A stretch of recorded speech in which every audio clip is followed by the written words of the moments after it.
Welcome, Miami alumni. I'm Brian Marshall, Chair of the Department of Political Science, and this is the first in a series of webinars on the 2024 presidential election that we're using to celebrate the Political Science Department's 100-year anniversary. And I'm excited about our centennial, and I just wanted to say a word or two about it. I know I say this all the time to alums, but I see your impact on our students almost on a daily basis. And so, whether it's internship or career advice or mentoring, cup of coffee, or supporting our Centennial Fund, Political Science Centennial Fund for scholarships for students and for experiential experiences of our students, I want you to know how much of an impact those kinds of things have. And so please think of giving to our Political Science Centennial Fund to continue that impact.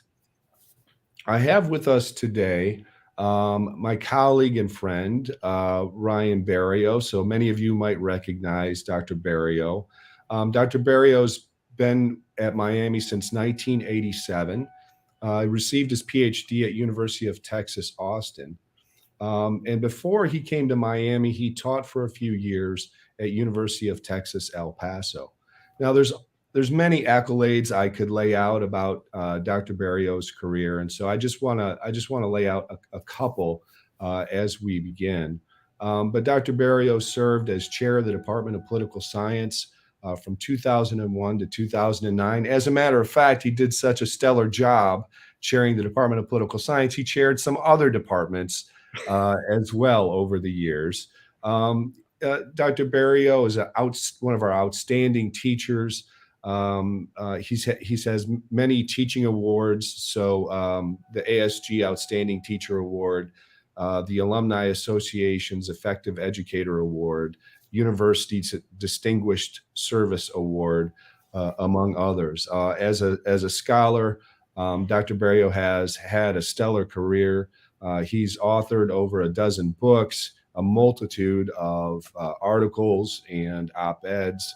And it's interesting when you look at Dr. Barilleaux's career and the intersection of his life with politics. He reminded me that he's had a series of these random meetings with really iconic political figures in our American political history. So people like Barry Goldwater, Hubert Humphrey, and Pat Moynihan, for example. Dr. Barilleaux, do you have a little story you want to share about any of those figures? What was it like to bump into them? I worked as an intern in the U.S. Senate, and it was a place where you were constantly bumping into people. And I love bumping into these historic figures. As I told Brian once, Barry Goldwater made some Army general hold an elevator for me because he was just being polite. And other times you would encounter them in the halls of Congress or in the subway system. And it was for a 19-year-old kid, it was an eye-opening experience. Yeah, very interesting. About that experience with Senator Johnston, Bennett Johnston was a very interesting figure, one of the classic Southern Democrats from Louisiana politics. And he was 100% Louisiana politics. Right. A couple of interesting stories I recall from him, and Dr. Barry, I'll have you jump in here. One of the things he might be the most known for, of course, is he was chair of the Senate Committee on Energy and Natural Resources. He brought back millions and millions of dollars to his home state of Louisiana, water projects, land reclamation projects. And he was known in the 80s and the 90s as kind of the key legislator in energy policy. And so, in fact, he led some of the first hearings on climate change in the 1990s. But he's got a really interesting story, and he must have been a really interesting senator to work for. So he served from 1972 to 1997. And I remember reading a story about Senator Johnson before he ran for Senate. So this was like 1971. He was running against Edwin Edwards, in the Democratic primary in Louisiana. And he ended up losing that gubernatorial contest by just 2/10 of a point, like less than 5,000 votes. And the reason for that is kind of typical Louisiana politics. But I read that that Gillis Long had walked into the office of Johnson and said, "I want three things. One, I want you to support me when I run for Congress. Two, I want you to help me raise money for Congress. And number three, I want 5 jobs," which I guess was kind of typical Louisiana politics, that politicians would ask for jobs and trade jobs. But Johnston was running a no deal campaign. So he had to say no to the 5 jobs. And Gillis Long, part of the notorious Long family in Louisiana, took his support elsewhere. And that's how he ended up losing that race to Edwards. Yeah, he did. So it's interesting. He did so well in the race. He then, as you know, in those days, if you won the Democratic primary for governor, you were the likely going to be the next governor. And so he then declared he was going to run for the Senate, and he declared to run against Allen Ellender, who was a very, very senior senator from Louisiana. And like most southern states, Louisiana tended to reelect incumbents. And everybody thought, this is crazy. But then all of a sudden, Allen Ellender died in the middle of the election. Right. And Bennett Johnson found himself in the U.S. Senate and then set out to make sure that he never lost another race. Which he was very good at. Yeah, he was very good at getting reelected. Yeah. So so Dr. Barilleaux is going to get us started here with his presentation on the 2024 presidential election. But I just wanted to let folks in the audience know you can type in questions, and those will get forwarded to me at the end of the presentation of Dr. Barilleaux's presentation. So Dr. Barilleaux, the floor is yours. Thank you so much, Brian. I really appreciate this opportunity. And when Brian told me about the centennial celebration for the department and that he wanted to use it as an opportunity to offer these kinds of videos, I thought there's no better way than for us to talk about politics to celebrate the department. And so that's what we're going to do. And we thought that a timely topic would be the nomination process, which we're about to begin. So I'm glad everybody's joining us today. Welcome. And I look forward to having a good discussion and lots of questions at the end. I want to jump off with an interesting situation that we have here. We're having the evolving 2024 presidential election. And in some ways, it doesn't seem to make sense. On the one hand, you have, it looks like it's going to be a Biden-Trump rematch. And lots of people are wringing their hands over that, saying, this is the rematch nobody wants. New York Times, Politico.com, NBC News, USA Today. This is a rematch we don't want. It's a rematch from hell. And yet, on the other hand, both men dominate the nominations of their party. So it looks like, barring any unforeseen circumstances, it's going to be a Biden-Trump rematch in 2024. So is this something that doesn't make sense, or really can we make sense of it? I think we can. So if we can move to the next slide, we can talk about how we're going to do it. I think that the way to understand what's emerging in the 2024 nominating process is to look at 3 forces that are coming together and which are basically creating this Biden-Trump rematch. The first is the structure of the nominating process. I think it's very important when you discuss American politics that you begin by talking about structure, the underlying structure of the political system or of the nominating system, whatever it is, because that often influences how things develop. Second, the nature of populist politics, and populism is on the rise in American politics, and it's particularly relevant in this election. And then third, the dynamics of nomination politics in the primary-based system.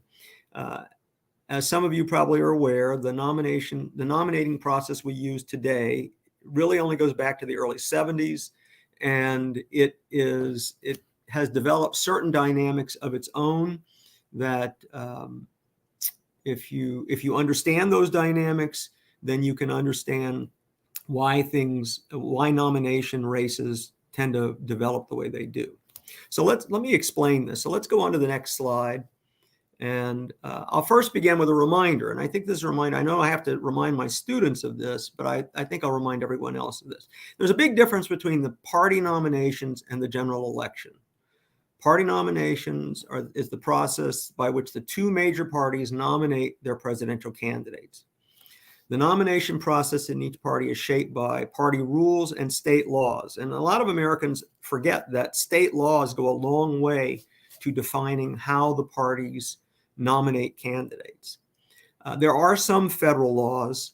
Most of them have to do with campaign finance, but most of the nomination rules are shaped by the party's rules and by the state laws. And there are some similarities, but there are some important differences. Just to give you one very simple difference between parties, in the results of state primaries, the Democrats mandate that primary result, the delegates awarded from state primaries be awarded proportionally, whereas Republicans give states an option of either doing it proportionally or winner take all. And so different parties use the two different parties use different rules in some cases. And finally, after delegates are chosen, they come together in a convention where the nominee is actually chosen.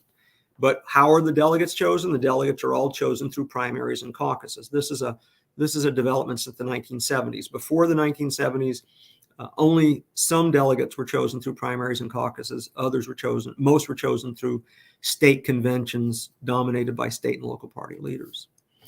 So that's the nomination process, how to produce the nominee of each party. The general election is the process by which we actually choose the president. That's defined by the Constitution.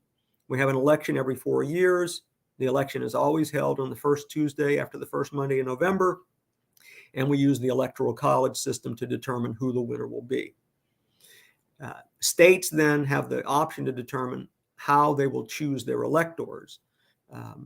All American states for a long time now have, by law, chosen their electors by the results of the popular vote in that state, but that is not mandated by the Constitution. And for a long time, and for a number of years, most states had, the state legislature would choose the electors. So the Constitution only says the states shall determine how to choose the electors. So we can go to the next slide. I'll talk about how the nomination process, the nomination structure influences this 2024 race. As I said, party nominees are chosen by national party conventions, but the conventions are made up of delegates chosen through primaries or caucuses. Now, again, to remind everyone, a primary is an election. And that election, in a presidential primary, it is an election to choose delegates, and voters express a preference for a candidate, and then delegates are awarded based on the outcome of that electoral vote. Depending on the state's law, it could be an open primary, which means any registered voter could participate, or it could be a closed primary, in which case you must already have been a declared member of the party in order to participate in the primary. And different states do that differently. The other thing that a few states use is a caucus. That's a face-to-face meeting to select delegates. The most famous caucuses, of course, are in Iowa, but Nevada also holds caucuses, North Dakota, Wyoming, and the Republicans in Kentucky hold caucuses. And again, party rules and state laws give a range for that. When the parties shifted to a primary-based system, they recognized that some states like Iowa had been holding caucuses for a long, long time, back into the 19th century. And so they weren't going to disrupt that. All right. Since the 1970s, delegates have been chosen through a system in which every state holds a primary or a caucus. Now, state law determines what type of event it's going to be. So it might be a primary, it might be a caucus, or even a combination. In the year 2008, Texas experimented with a combination primary and caucus system. And a little bit later, I'm going to talk about how that had an effect on the outcome of the 2008 election nomination process in the Democratic Party. The state law will also define when the primary takes place, the date of the primary, and whether it will be an open primary or a closed primary. Now, the Democrats also have a class of what they call superdelegates, who are certain elected officials and party leaders who theoretically could have an influence, but they're not allowed to vote on the first ballot. And since nominating conventions don't typically go beyond the first ballot, superdelegates really don't have an effect on the outcome. Next slide, please.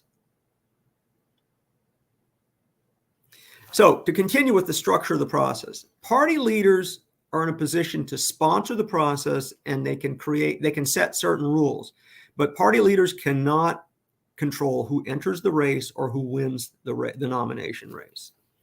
Up till now, attempts by party leaders to control the primary calendar have proven only partially successful. There have been attempts in the past to control the calendar. There was an attempt back, and I think it was in the 80s or the 90s, by which the Democratic Party leaders were going to try to create a very narrow window of time in which states would be allowed to hold primaries and caucuses. But the lack of cooperation from certain key states, particularly Iowa and New Hampshire, meant that the process fell apart. In 2024, as has been widely reported, the Democratic Party adopted a new calendar which seeks to put South Carolina's primary ahead of the Iowa caucuses and the New Hampshire primary. But that has not yet been, it's still up in the air whether that's going to really work, because the state of New Hampshire has not yet agreed to comply with this new calendar. One of the wrinkles is that the New Hampshire Constitution requires the Secretary of State to set the date of the New Hampshire presidential primary to ensure that it's the first primary in the nation. And the Secretary of State of New Hampshire has said that it is his constitutional duty to do that. So it's not clear whether New Hampshire will cooperate with the new Democratic primary calendar. Party leaders have been more successful, as you've probably noticed if you paid attention to the debates both in 2020 and in this year, in setting limits on who can participate in the debates. They set progressively higher standards in polling and in fundraising in order to decide who qualifies for debates. That's been a device that party leaders have developed to try to limit, the attention that some candidates get. But they can't keep people out of the race. If somebody wants to declare for president and they want to go through the exercise of running for president and trying to get on the ballots in different states, party leaders can't stop that. How to get on the ballot for a primary or for primaries is controlled by state law, and typically states make it possible that anybody who is a registered voter who meets the qualifications, who pays the filing fee and gets petitions signed, can qualify for the ballot. And so party leaders can't control that. If party leaders had that kind of power, things would be very different in the last few years in American politics. For example, Republican leaders would have never allowed Donald Trump on the ballot or to run for president back in 2016. Or they might not have allowed other candidates or different party leaders might not have allowed other candidates to run, but they don't control that. All they can do is try to tweak these particular rules, like debate rules and maybe the calendar. The bottom line is it's primary voters, not party leaders, who make the final choice of who's going to be the nominee of the party. So the structure of the process matters a lot. Second, we have the force of populism. So if we can go to the next slide. Populism is a force in politics. It's not really an ideology. It's really a style of politics. It's a style of politics in democratic countries and democratic political systems that is based on drawing a very sharp contrast between the people and the elites. Now, for some people, they would say, well, that obviously means it's going to go in one direction or the other, but not really, because politicians of both left and right have used populist style of politics. It's really more of a style of politics, and that's how political scientists think of it, as a style of politics, a way to appeal to voters. And populist politicians typically employ what we call a politics of grievance. That is, they basically run for office and try to hold office, complaining about elites taking advantage of ordinary people and presenting themselves as the guardians or the saviors of the people against these nasty elites. The relevance to 2024 is Donald Trump is a populist politician. And so Donald Trump's presence in the race makes populism a very important force. But I want to talk a little about populism to give you kind of a perspective on how this all fits together. So if I can move to the next slide. Populism is a style of politics that's been around in American politics for a long time. Andrew Jackson was probably the most successful early populist politician at the national level. Jackson, even though he himself was not really a man of the people the way he presented himself, he was a wealthy man. He was a lawyer. He had experience as a senator. He had experience in the military, but he presented himself as this populist leader, a tribune of the people against the elites. And one of his favorite targets was the Bank of the United States. And Jackson was a very powerful figure. William Jennings Bryan was a very influential figure in the early 20th century. Huey Long in my home state of Louisiana. He was governor of Louisiana and then went on to be elected senator and had presidential ambitions before he was killed. Pat Buchanan, who by all accounts is not much of a his personal life doesn't seem like much of a populist. He's a well-educated man, worked for Richard Nixon, worked for Ronald Reagan. But in 1992, he ran against George H.W. Bush for the nomination of the Republican Party, and he adopted a very populist tone. In fact, some of the people who were friends of his in Washington journalism were very surprised by Buchanan's approach this way, because they said the Buchanan we know is not a populist in terms of the way he conducts his life, but he conducted his political campaign very much that way. You see a picture here of Pat Buchanan wearing a cowboy hat, probably a hat he never usually wore, and holding up a rifle. Then there's Bernie Sanders, a populist politician who is well known to lots of people, who's running the Democratic Party primaries. And then, of course, Donald Trump. Now, the thing about populist politics, the point I want to make about it here, is that populist candidates, even if they're unsuccessful, can attract a very loyal following. Andrew Jackson attracted such a loyal following that he dominated the Democratic Party even after he left office. And it's not too much of a stretch to say that the nominations of Martin Van Buren and James K. Polk by the Democratic Party was to a great extent a result of the fact that they were endorsed by Andrew Jackson. In fact, Polk basically said as much, that he was basically the nominee of the Democratic Party because Andrew Jackson decided he wanted Polk to be the nominee of the Democratic Party. And why was that? Because Polk favored the annexation of Texas, which other candidates did not. William Jennings Bryan had such a loyal following in the Democratic Party, the Democrats nominated him 3 times. So even after he lost twice and lost fairly substantially, he was renominated in 1908 by the Democrats, which gives you an idea of a long-standing kind of loyalty.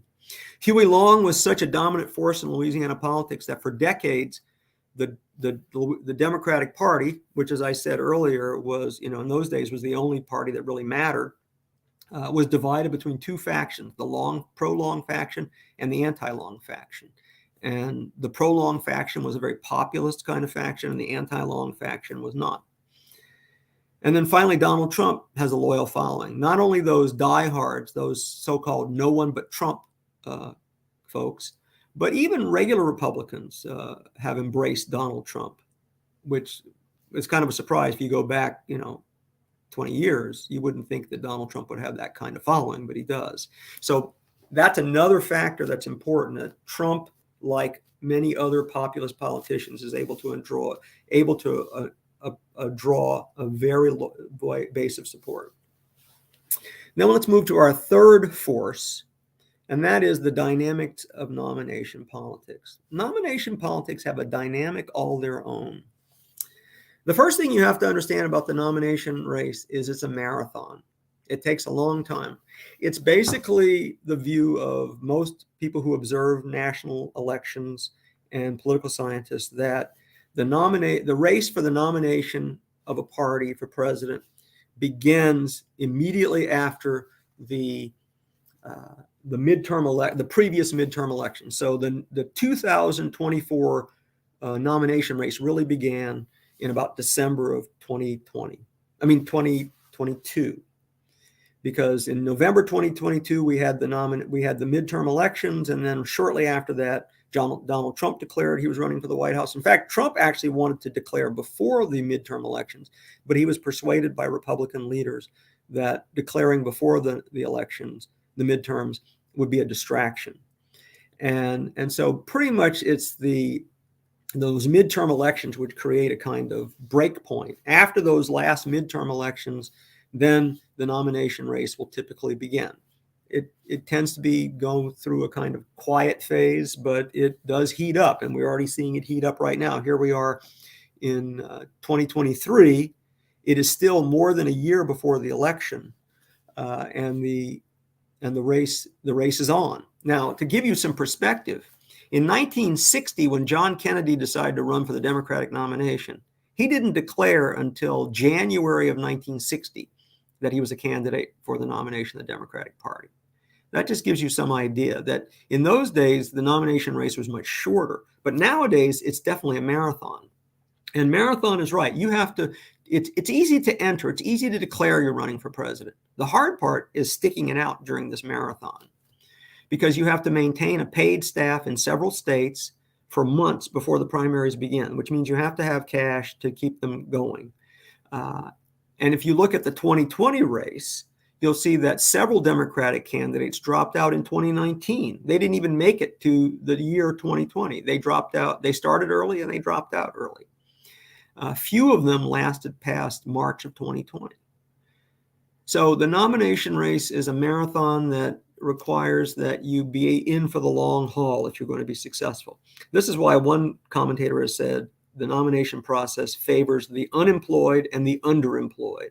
So we're talking a lot about former governors, former senators, or senators, because U.S. senators can get away with working part-time, or governors who can get away with working part-time. But typically, you're not seeing people, as somebody said, you not see a lot of people whose jobs are highly demanding in full-time.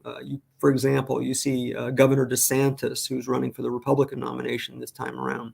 He waited until the Florida legislature finished its session before he declared his president candidacy and before he became an active campaigner, because he knew that he would not have much time to work on being governor of Florida.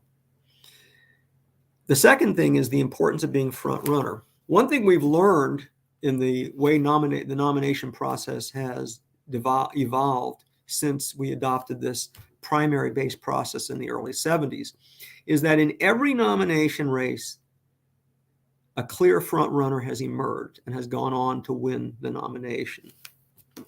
Now, some people would quibble with me about that, because they'd say, what about the Democrats in 2008 when it was a battle between Hillary Clinton and Barack Obama?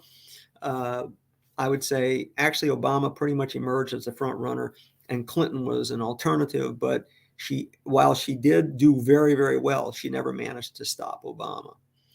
The front runner doesn't, in fact, have to win every primary. But once a clear front runner emerges, it is pretty much the case that that person is going to acquire enough delegates to get a first ballot victory at the convention.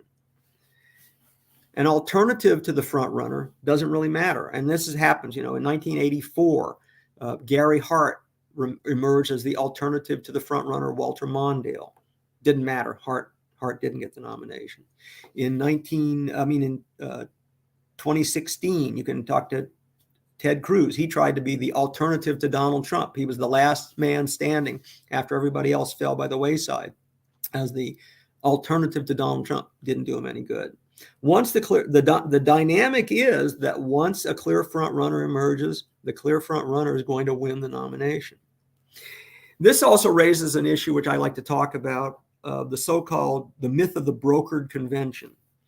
Pretty much almost every election cycle that I've been paying attention to presidential politics since the 1970s, you have at some point in the nomination race, particularly if the front runner runs into a little bit of trouble, some journalist is going to say, well, maybe we'll have a brokered convention. Now, what do we mean by a brokered convention? A brokered convention basically means a convention that goes beyond the first ballot, when delegates are no longer pledged to a particular candidate, in which case, theoretically, a different candidate could win.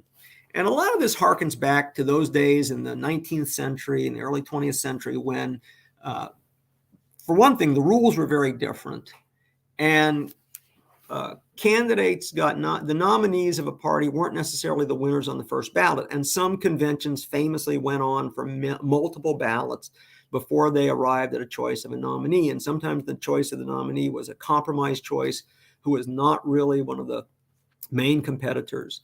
And so there's all this kind of, lore and memory about those kind of days. And so some journalists will typically say, there's might be a brokered convention. And you know what that means? It means all bets are off, that we might emerge with a nominee that nobody had any thought of. Maybe somebody who hadn't even declared they were running for president. Well, won't happen. It hasn't happened. It doesn't happen. The front runner always gets the nomination. There hasn't even been a multi-ballot convention since 1952. Even before we went to the primary-based process, multi-ballot conventions became a thing of the past. So when your friends tell you there's going to be a brokered convention, just look at them and say, nope, won't happen, and it won't. Then the third point is you have to master the rules. If you master the rules and master the calendar, that is key to winning. This is why Joe Biden wanted the South Carolina primary to be first in 2024. The Democratic Party moved in their new calendar, moved the South Carolina primary to be first in the nation. Now, ostensibly, they argued, well, South Carolina is a more representative state than Iowa or New Hampshire. It's a bigger state. It has more diversity. But the truth is, the reason why Biden wanted South Carolina to go first is because that's where Biden did well in 2020. Biden has never done well in Iowa. Biden has not really done that well in New Hampshire, but Biden did really well in 2020 in South Carolina. That is the state that really made him the front runner. And so he knows that if he gets the calendar to put a state where he is successful first, that he has a much better chance of not running into a problem and getting renominated. This mastery of the rules and the calendar is very important, and I think it's a good example of this is what happened in 2008 in the Democratic race. There was an interesting contrast between the way the Obama campaign and the way the Hillary Clinton campaign conducted their campaigns. The Clinton campaign focused on trying to maximize how many votes Clinton got. And they also focused their attention on big Democratic states. The Obama campaign, on the other hand, realized that the way you win the nomination is to win the most delegates. And also, they realized that the way you win delegates, there are delegates to be won in states that don't really vote for Democratic candidates in the general election. I'll give you the example. My favorite example is the state of Idaho. Clinton did not campaign in the state of Idaho. Why? Because she said, look, Idaho doesn't even vote Democratic in the general election. It's a Republican, it's a red state. Why waste my time and money? But Obama knew there were delegates to be obtained in the Idaho Democratic primary. And so Obama campaigned there and won all the delegates from Idaho, or at least most of them, and ended up that helped his race for the nomination. Another example is that 2008 Texas combination primary and caucus. What Texas did was they held a primary in which voters expressed preferences for candidates, what used to be called in the political lore a beauty contest primary, meaning all it was voters expressing a preference for a candidate. But then the following day, they had caucuses around the state. Those caucuses were where the delegates were actually awarded. Now, the Clinton campaign focused on the primary, and Clinton came out first in the primary. Obama came in second. But the Obama campaign put a lot of effort into the caucuses. And one thing about caucuses is they reward an on-the-ground operation. They reward organization and candidates who are really well organized and have a good on-the-ground operation. And the Obama campaign had a very good on-the-ground operation in Texas. And Obama emerged from the Texas event with more delegates than Hillary Clinton. So even though Hillary Clinton came in first in the beauty contest primary, she actually got fewer delegates than Barack Obama.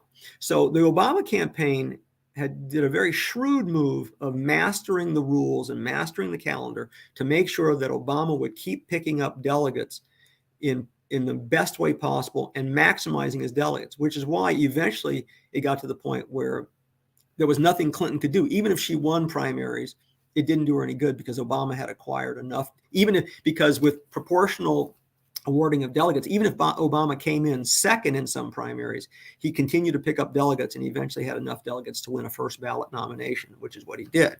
So mastery of the rules and the calendar is tremendously important. We can move on to the next slide for more on the dynamics of the nomination race. Another point is that primaries and caucuses have a different political dynamics than the general election. For one thing, turnout in primaries and caucuses is much lower than the general election. Now, I have a table down here which is incomplete. I didn't complete it, and I apologize for that, but I've got the data to fill in some of these boxes. I'm trying to show you a contrast between turnout in the primaries and caucuses versus the general election. So this is in 2020. In the Iowa caucuses, turnout was, of registered voters, 9.1%. The general election turnout in Iowa was 73%. That's a vast difference. In New Hampshire, the turnout in the New Hampshire primary in 2020 was 42%. The general election turnout among voters was 76%. In South Carolina, primary vote was 13%, 14% turnout, 13.9, 14% turnout. In the general election, South Carolina had a 65% voter turnout. Nevada, it had just under 5% turnout in the Nevada caucuses, but in the general election, it was a 65% turnout. Or look at Ohio over on the right. Ohio had about a 21% turnout in the Ohio primary, but in the general election, Ohio had a 67% turnout, which is equal to the national average of 67%. So my point is that primaries and caucuses have very different turnout rates, which means you're talking about you're talking about a whole different group of electors. The people who participate in primaries are farther from the center ideologically than the people who vote in the general election. The people who vote in Republican primaries are much more conservative than the general election voters, and the people who vote in the Democratic primaries are much more to the left. They're much more progressive or liberal, depending on whichever term you want to use, than the general election voters. And so this is very important for understanding how that works. Now, moving on, can we go back to the previous slide? Yeah, okay, and primary voters are often more concerned about the ideology of candidates than they are about electability. And so that becomes a factor. Now, let's move on.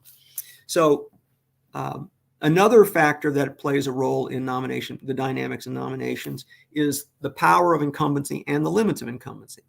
And this will play a role when I talk about 2024.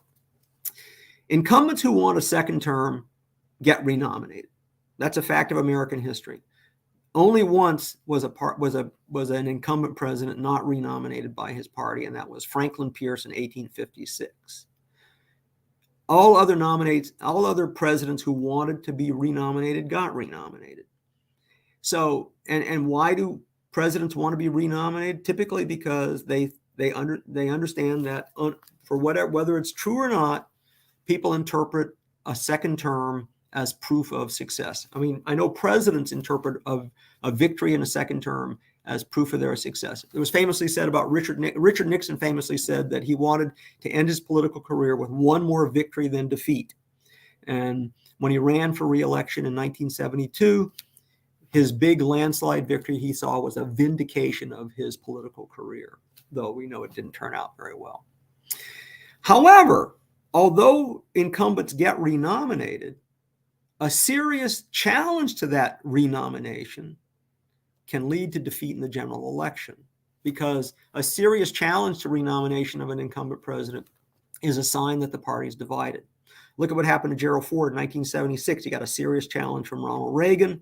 Ford won the nomination, went on to lose the election to Carter. In 1980, Carter got a serious challenge from Teddy Kennedy. He won. I remember him famously saying, "I'm going to whip his ass." And he won the nomination over Kennedy, and Carter went on to lose the election to Reagan. In 1992, George H.W. Bush 41, got a serious challenge from Pat Buchanan. Pat Buchanan never got out of the 30s in 30-something% in the Republican primaries, but it was enough to show the Republican Party was divided. It helped to weaken Bush. It showed, and it led to ultimately Bush being defeated. That was one factor. It wasn't the only factor, but it's a sign. And folks who run the Democratic Party and the man in the White House know this. They know that a serious renomination challenge can damage a president. Finally, there's the role of money. I always get questions about the role of money. And the answer to the role of money is that money is necessary, but it's not sufficient for success. I often have students who like to think, oh, well, money is what does it. No. Money is necessary. You can't run a campaign without a lot of money, but that won't win you in the nomination. You can ask John Connally. Remember John Connally, governor of Texas, a Democrat, became a Republican. He tried to run for the Republican nomination in 1980, raised a lot of money, didn't do him any good. He got one delegate to the Republican convention in 1980. Phil Gramm in 1996, he raised a lot of money early on, and he thought this was going to put him in a really good position. He came in 5th in the New Hampshire primary, and then he famously dropped out the next day saying, when you come in 5th in New Hampshire, it's time to go home. Tom Steyer, Michael Bloomberg, two very wealthy men who basically ran self-financed campaigns, and they ran in 2020. It didn't do them any good. As I often tell my students, it's like the old Beatles song, "Can't Buy Me Love." He can't. Neither one of them was able to use that money to get the nomination or even become very competitive for the nomination. And in fact, money tends to flow to candidates who can demonstrate voter support. You can look at Obama in 2008. He started off, and once he began demonstrating voter support, the money began to flow to him. The same thing with Biden in 2020. Biden started out a campaign that had less money than some of the other candidates, but the money, as he demonstrated voter support, the money began to flow to him. So we add all these things together, and I'll talk about then how this all explains 2024. Next slide, please. So how do these three factors bring us to the 2024 season? Well, primary season. Well, number one, there are two incumbents in this race. Biden is the real incumbent, but for many Republicans, Trump is the de facto incumbent. And since they are both incumbents, their renomination is pretty much assured. They both are the clear front runner in their party. For the Republicans, there is no single candidate for the other than Trump vote. There's no coalescing around an alternative to Donald Trump. I know Ron DeSantis hoped to be that alternative, but it hasn't really developed that way. There are even polls that show that if you add up all the support for candidates other than Trump, they don't even equal, even the support for all other candidates doesn't equal Trump's support. Among Democrats, Biden is the president, and by definition and by polling, that makes him the front runner. A third point, Trump is a populist. He has a very loyal following. That pretty much ensures not only that he's going to get the nomination of the Republican Party, but that he's going to have a certain base in the general election. It's not going to necessarily win in the election, but it gives him a base. And we see that leading Democrats are also acting on some of those lessons I talked about from past nomination races, such as altering the primary calendar. Representative James Clyburn of South Carolina worked very hard to make sure that the Democratic calendar was changed to put South Carolina first, because they know that by Biden having an early victory in South Carolina, that will help his renomination. And other Democrats have either chosen to or have been persuaded not to take on Biden because they know that a serious nomination challenge could damage Biden's chances for re-election. Not for renomination, but for re-election.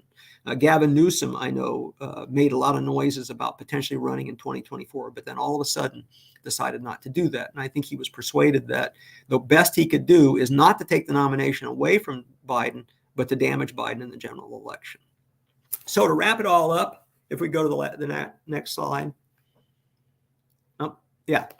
Barring something unforeseen, we are headed for the rematch that nobody wants. Neither Trump nor Biden is likely to withdraw unless one of them has a health crisis. And that I think is probably the random factor here. impeachment investigations, indictments, other kinds of investigations have done nothing to weaken these candidates inside their own party. So about the only thing that could keep Biden, and I think Biden's going to run for renomination. I don't believe any of the rumors that he's going to drop out. I think that he and Trump will be having a rematch, and unless one of them has a heart attack or a stroke or something like that. It's unlikely I really think it's unlikely Biden's not going to run again. Biden's wanted to be president for a long, long time. Remember, the first time Joe Biden ran for president was in 1988. And he knows that being reelected is a measure of a quote unquote successful president. And he thinks he can beat Trump. The polls, it's up in the air. Trump has already declared the Republican race is over. And so he has no intention of dropping out. So everybody else in the Republican races and also ran. Among Republican candidates, some of them may be auditioning for vice president, but that's about it. Among Democrats, we noticed that Robert Kennedy Jr. has already pretty much dropped out of the Democratic race to declare that he's going to run as an independent because he can see that he's not getting anywhere in the Democratic Party. So with that, I'm going to stop talking and take your questions. I'm looking forward to some good questions, and thank you for your time.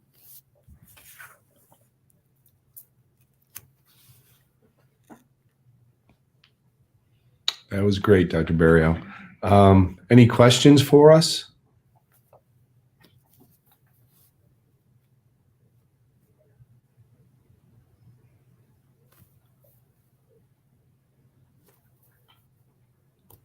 Okay. So yeah, so I think this is from a journalist perspective, this is kind of boring. The outcome is pretty predictable. The general election will be far more interesting than the nomination race, but journalists know that the nomination race is a long one, and they like hot contests, and that's one of the reasons why journalists like to promote the myth of the brokered convention, because they know that jazzes up voter interest and viewer interest. And it's really hard for journalists to go on and say, well, this is pretty much proceeding as we expected, and that just doesn't really tend to produce a lot of viewers. The viewers will turn on something else, like to see what the next Chiefs game that Taylor Swift's going to show up at.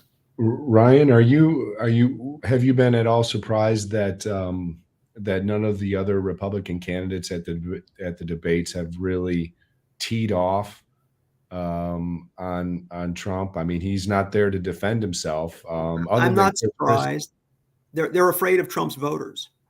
They're afraid to anger Trump's voters. And that's, Trump's style, which, as we know, is a very kind of vindictive style. Trump's style has rubbed off on his core supporters, and they don't appreciate anybody who says bad things about Donald Trump. And so that's why I think what you get is in the Republican race, you get candidates kind of dancing around how they criticize Trump. Right. Well, we do have at least one question that has flowed in. Gary, Miami alum of 1988, asks, do you expect voter turnout to be very low in the primaries based on this kind of foregone conclusion?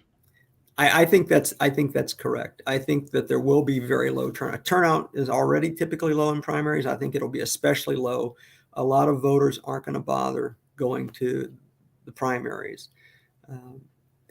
Part of it will depend what else is going on in that primary, but we know that presidential primaries and general presidential elections tend to attract the most voters. So I think that's what's going to happen. There'll be low turnout.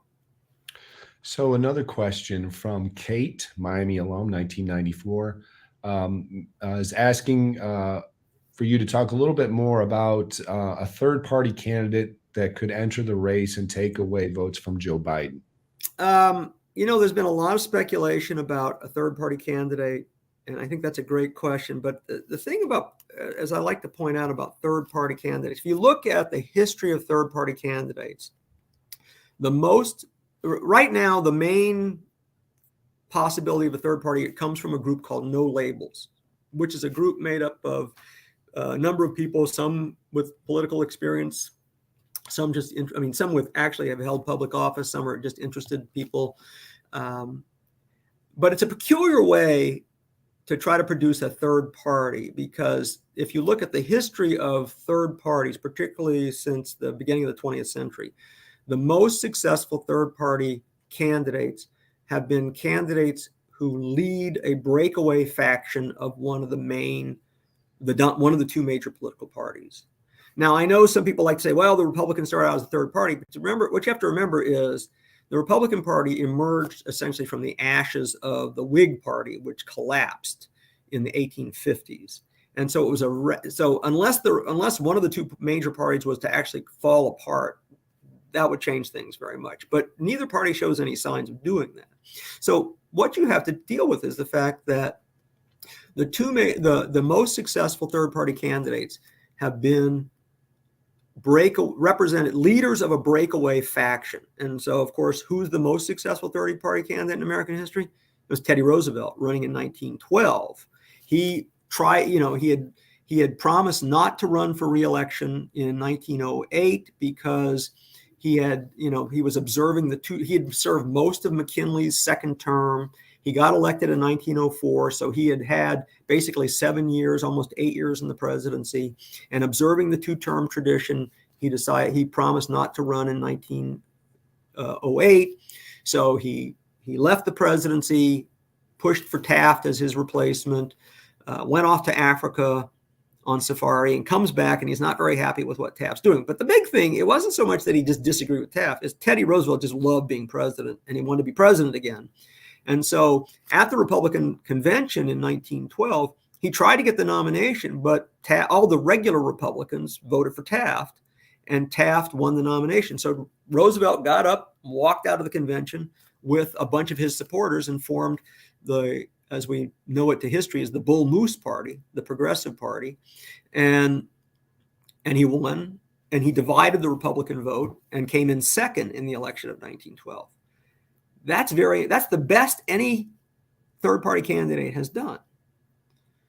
The other two in the 20th century were George Wallace in 1968 and Strom Thurmond in 1948, both representing breakaway factions of the Democratic Party, both representing essentially a Southern Democrat breakaway faction. And they did well too. Now, people do talk to me about independent candidates like Ross Perot, for example. But you have to remember about Ross Perot. Ross Perot in 1992, he got about 20% of the popular vote, but Ross Perot won not a single electoral vote. And there's a very simple rule about American politics. You don't get anything for coming in second. You don't get anything for getting 20% if you didn't win any electoral votes. You have to win electoral votes. You can't win the presidency without electoral votes. And so, so when people tell me, oh, Ross Perot was so successful, I say, really, he won no electoral votes. Strom Thurmond did better than that. George Wallace did better than that. They won electoral votes. If you can't win an electoral vote, you're just another statistic as far as I'm concerned. I know that's a harsh thing to say, but anyway, and so then you have independent. So then I don't think that there's much chance, because when we're talking about no labels doesn't even have a candidate yet. And so this is a peculiar way to have a third party. They don't really have a leader.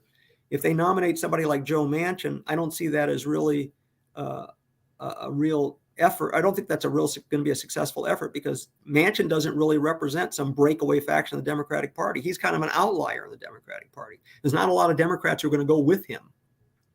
So that's why I say to my friends who ask, I don't think there's going to be a third party candidate who's going to be a serious challenge to anybody. So, Ryan, I wanted to just a quick announcement here for our viewers. If you submitted a question, if you pre-submitted a question, there was a glitch in the system, and so we didn't receive that pre-sent question. So you'll have to submit it again. We do have a couple of other questions, okay, though, Barilleaux. Gil, class of 1962, do you think that Biden can be replaced for the Democrats due to his age and possible health issues? in fact, I had a discussion with my students this morning about Biden's age and health, as well as Trump's age and health. And the problem is, Gil, that if the way the process works, if a candidate declares and gets on the ballot and voters vote for him, that person gets their delegate votes. Party leaders are in no position, as much as they might like to. They have no power to remove Biden. The only thing anybody could do would be to try to talk Joe Biden out of running. And I don't think that any of them, given that, for example, Representative James Clyburn, a man who has been tremendously influential in Joe Biden's career, because his endorsement of Biden in the South Carolina primary in 2020 gave Joe Biden the position of front runner and made Joe Biden the nominee. So in many ways, Joe Biden owes his presidency to James Clyburn. James Clyburn is all in for Joe Biden running for re-election. And so maybe somebody like that could have talked him out of it, but he doesn't want to. He wants Biden to be reelected. So, and the party leaders have no control over that. They have to go with what the decision of the primary results are. So I think we have at least one more here, Ryan. So Will Hazelton is in the audience, and Will Hazelton's our retired colleague and a good friend of mine. Yes. So Will asks, what do you attribute the failure of those who oppose Trump in the Republican Party to mount a challenge? Is it simply fear or something else? I think my answer, Will, would be that the problem that the other candidates have is that they haven't been able to penetrate the loyalty of Trump's supporters. So you basically have in the Republican Party, you have different groups. You have, for Trump, his base, you got the base of those people who love Trump and want Trump to be president forever. They aren't a majority of the party, but they constitute a core that are so loyal that other Republicans fear them. Then you have those who Trump isn't necessarily the only guy, but they like Trump and to vote for Trump. And I think that there's been no clear alternative to Trump who presents himself. Back a few months ago, a lot of people thought, and I thought myself, that Ron DeSantis might emerge as that alternative to Trump, but DeSantis didn't quite show it. He picked some fights in Florida that he didn't need to pick, and he turned out to be not so great on the campaign trail, and he turned out to be not as formidable a candidate. Some of the other candidates have real talent. I mean, a woman like Nikki Haley has real talents, but she hasn't really been able to break through. And I think he asked if there's fear. I think there is fear. There's fear of alienating Trump's voters. I think it's also just the difficulty of shaking loose Trump's voters. I think that Trump just has a very strong hold on the Republican Party right now. But then there's also a group of Republicans who don't like Trump and who want to move on from Trump. But they are a small group. Some of them have left the party. Some of them are just kind of waiting, knowing that they can't do anything about it, and they're just waiting for Trump to leave the scene. So I think Ryan, we've got time for one more. Kelly Mills says she was a student in your class on 9/11. I remember Kelly, and I remember that class vividly. And she is asking how 9/11 has maybe reshaped our politics, and do you see any of that impact into 2024? Or maybe we could even think about how foreign policy, I know this is a little bit off topic, but how foreign policy events could possibly shake up the primary at all. I don't think, I've always, thought that the thing about American politics, presidential politics, that's been, and it's not original to me, a number of people have observed this, is that, one of the president's biggest responsibilities is foreign policy. But foreign policy tends not to be one of the big issues in most presidential elections. And I think that, it's interesting. If Donald Trump was, if we were, for example, let's say it wasn't Donald Trump in the race, but let's say you had those other candidates, I think there would be an interesting debate that would emerge in the Republican Party about foreign policy, because you would have some candidates like Nikki Haley, Mike Pence, maybe Chris Christie, who are going to take more of a view of an internationalist view, or the view that the United States needs to be heavily involved in the world to prevent problems, versus Ramaswamy and DeSantis and others who have a more kind of isolationist approach or protectionist approach to American foreign policy.